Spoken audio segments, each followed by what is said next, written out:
So, well, how can you do that? Just follow some simple guidelines. Does God want to favor you? Sure does. Decide priorities. So we need to plan appropriately, decide priorities. Work out what you're going to... You may want to spend more money on education than me, or more money on a house than me, or more money on a car than me. A friend of mine had a mortgage on a plane. He didn't have a house. Well, that's all right. He wanted a plane. So he borrowed money for the plane, which was part of his work, but he didn't have a house. Well, that's okay. You don't have to have a house. So you can choose your priorities, but you've got to have some clear priorities. You've got to know where you should invest. So that was 3, wasn't it? We need to plan appropriately. We need to work with what we have. We need to decide priorities. In other words, if you've got a talent, you've got to know where you're going to put it. 4, we need to avoid comparisons.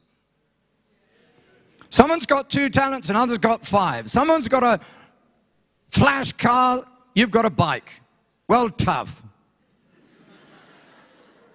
If you haven't got the money for the flash car, don't buy it. Enjoy the bike.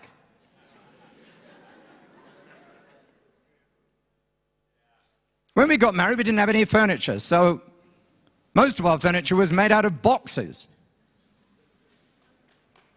My bedside table was a box for years and years and years.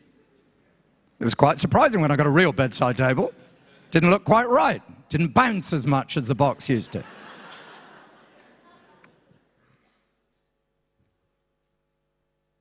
I didn't buy a bed till I moved to Australia in 1990 after I'd been married for 14 years. Yes, well, don't you believe God wants to prosper you? I did, but I wasn't going to borrow any money, and I didn't have any much. So you see, this is a bit of a journey, isn't it?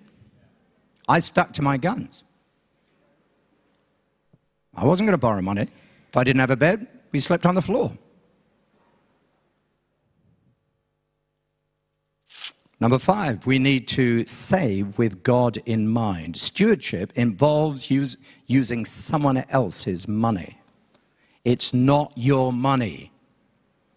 If you're going to invest it in some harebrained scheme, just bear in mind that you are wasting God's resources that He could use for something else. And you've just lost brownie points with God, because how can He trust you with the wealth of His word when you couldn't even handle $100? So, practical advice: we need to believe God, we need to work hard, we need to invest wisely, we need to provide for our families, we need to be